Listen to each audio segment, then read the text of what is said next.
on this Lord's Day, we come together to worship God.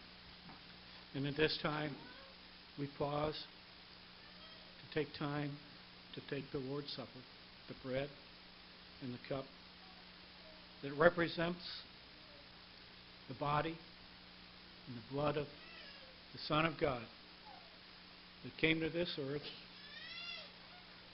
was born of a virgin, that grew up, learned a trade, was baptized by John, and did his Lord's work for 3 years.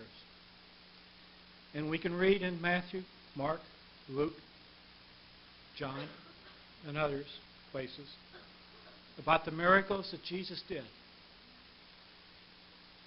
And people came to him because he was different from everyone else of his time.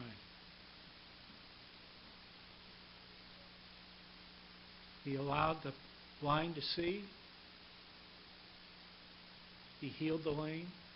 He cured the lepers.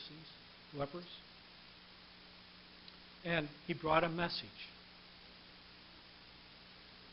And he had disciples with him. And he told them that he must be lifted up. And they did not understand. And I believe that if we were with him at that time, we would have not understood. It would have been meaningless. But I don't think. And we, like them, would not ask, what do you mean? But when he was crucified, he became that sacrificial lamb, that atoning sacrifice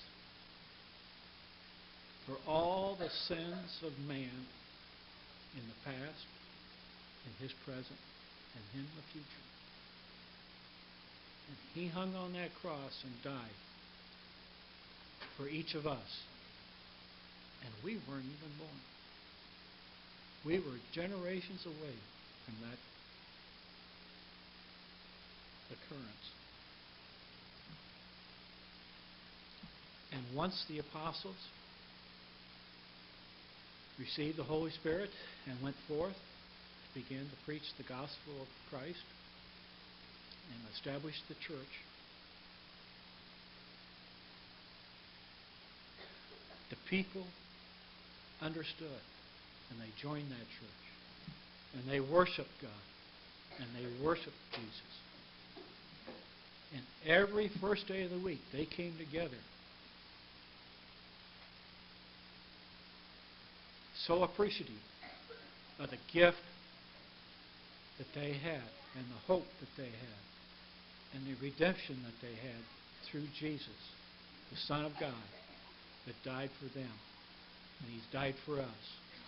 And at this time, we pause to take the Lord's Supper. And we should take it, thinking of the redemption that we have through his loving obedience to his Father and the sacrifice that he made in that horrible death. But he conquered death that we might have the hope of being in heaven someday. And that's a wonderful thing that we need to cherish today, this afternoon, each day that we live. And we ought to live our lives in such a way that the light of Jesus and the gospel shines in us amongst our friends and our co-workers.